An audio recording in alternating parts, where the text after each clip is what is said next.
Hi, I'm Natalie and this is James, and welcome aboard our floating home Zephyr. Over the past 5 years, we've been on an incredible journey sailing around the world, accompanied by our 2 trusty dog crew members, Flint and Kira. Join us every Friday for a new video documenting our adventures. Don't forget to subscribe and be part of the journey.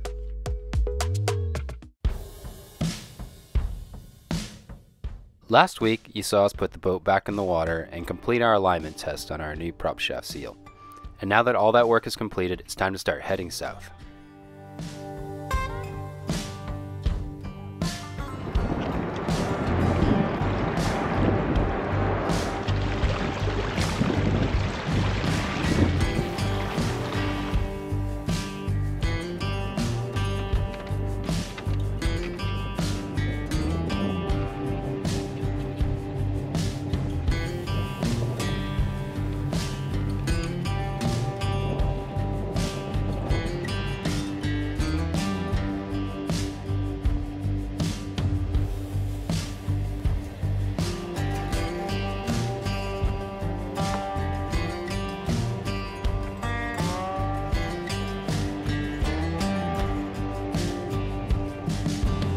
Coffee for the driver?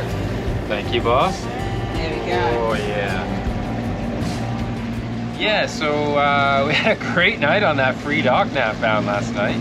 And we even managed to scoot away to shore and do a little shopping, which was good. I know. But yeah, we're back on the water. We have an absolutely beautiful morning, which we haven't had like this in a while. It's warmed up a little bit, but you can see I'm still wrapped up.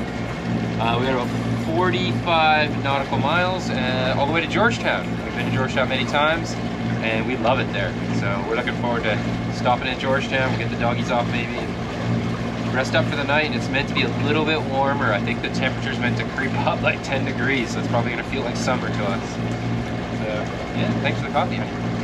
So one of the things we bought these guys, because they're freezing, is new jackets. Oh yeah. So their legs would be like trembling and they couldn't like sit out here. So she had one, Flint's one also had one, but it used to hurt him. So we got a brand new one for Lulu's. It was on sale. And Flinty the mountain dog. Say hi to Flinty the mountain dog. He's even got a hoodie. But yeah, that's keeping them warm now. So we are all fully rugged up.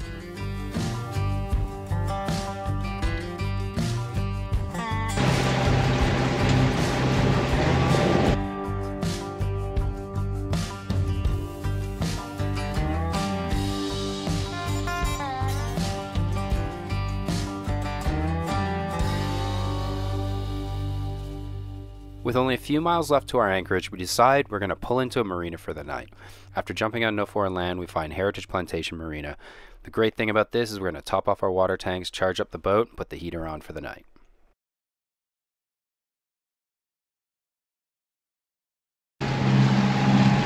I can film now because it's light enough, but essentially we got up at 3:30 in the morning to get going south because we have this weather window. We already missed our first weather window to go south because of our prop shaft. So we got delayed on that, and then there was no weather windows until now. So we got to Charleston and we were like, Monday morning, get up, let's go. So 3:30, pulled up the anchor. We had one bridge to go through and we were right by it. So we called them up pretty much as I was picking up anchor. She was like, yep, come on over.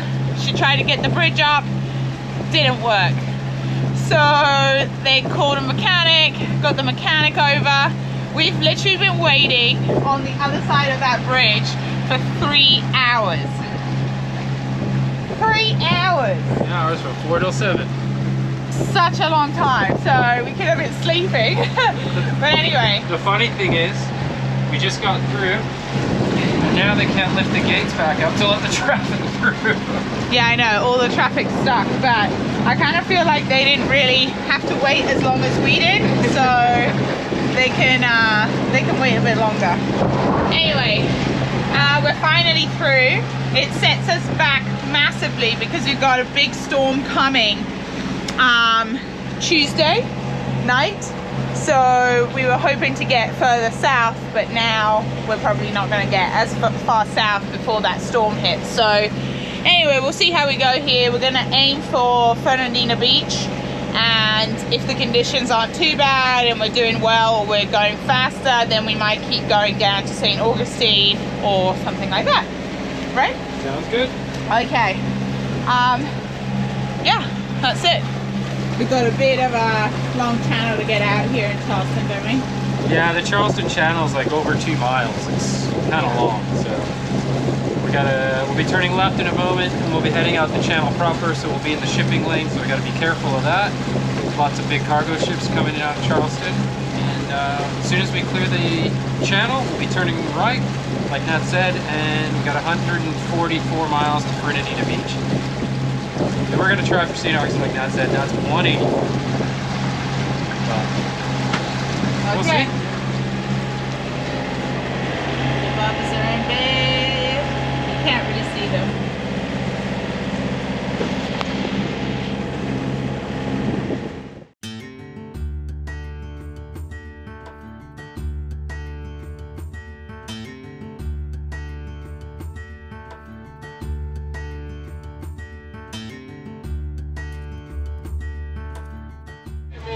Outbound to start up, you just want to make sure you saw us.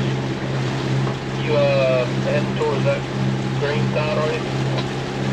Yeah, we were going to scoot over to the right here and let you guys pass, because I think you're going to catch us here before we make our right turn south. Okay, Roger. Just want to make sure you hadn't saw us sneaking up the start of you. Y'all have a good one. Take care. You too, have a good voyage, and He was lovely. he was excellent. That's that cargo ship back there. Yeah. He's gaining on us. Yeah. So what's he gonna do? We're going to do what I was going to do, which is we're going to scoot over to starboard Yeah. on the shipping lane, and he's going to zoom on by us. Yeah. Because he's probably doing, I'd say, 10, 12 knots. We're only doing 6 knots, so getting fast. I was hoping we'd get out of the channel before he caught us, but Yeah. I don't think it's going to happen. Nope.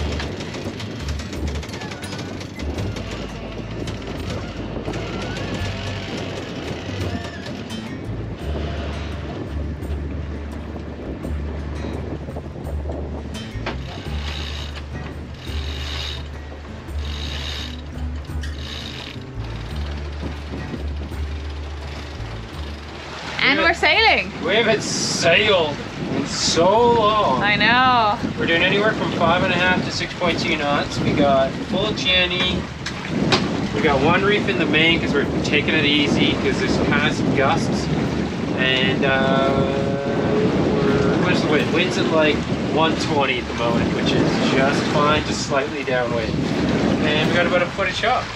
Yeah, it's not too bad at all. And check this out. Sails are out. Finally. Hey, Bubbas. I know we're sailing again.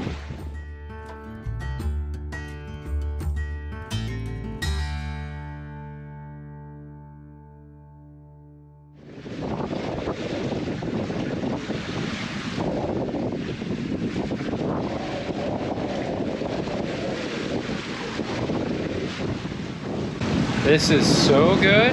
We're so comfortable. We're doing 5.7 to 6, 12 knots apparent. This is actually pretty good. I'm pretty happy.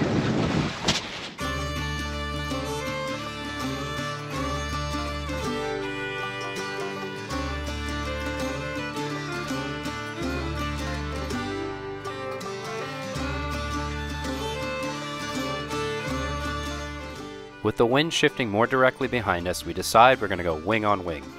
This means we're going to deploy the whisker pole. It's been a long time since we used the whisker pole, and as you can see, it takes a few goes before we finally get it settled. Setting up for wing on wing means putting the mainsail out to the leeward side and pulling the Genoa out to the windward side. On our sailboat, this typically allows for a sail angle between 120 and 180 degrees.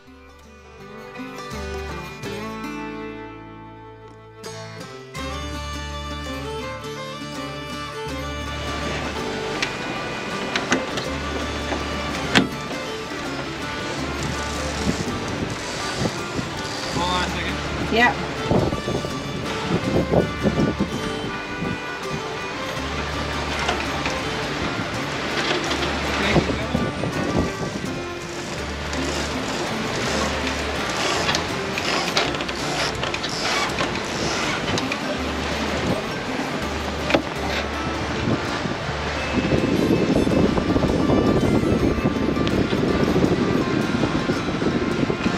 Perfect.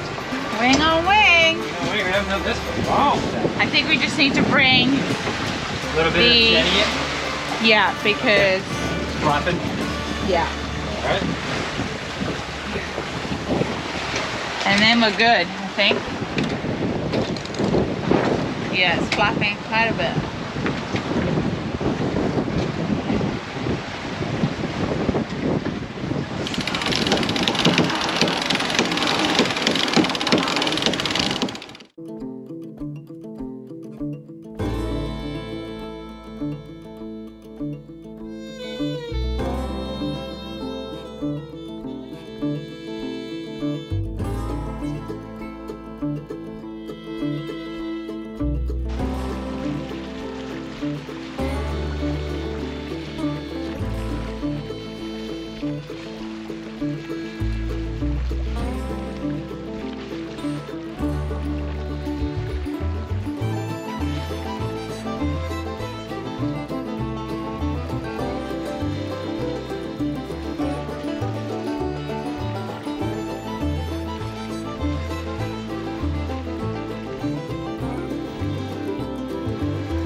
We'll do a little drive-by, okay? And here we are arriving into Fernandina in a perfect storm. It's blowing a hoolie, so we decide to pick up a mooring for the night. Thankfully, I have my 2 trusty crew members to help me spot the mooring and make sure I don't lose the line. Typically, we focus on getting one line around the mooring shackle and bring it back to the cleat. Once that is on and we are going nowhere, we focus on getting another line around the same loop and back to the other cleat. That way there is less chafing than if you had just one line going from one cleat through the shackle and back to the second cleat.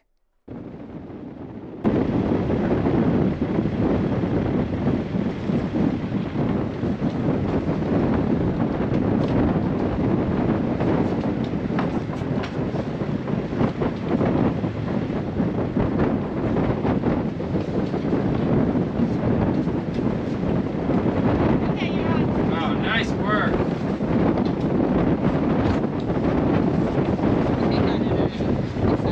Wow, I don't know how we did it. I don't know.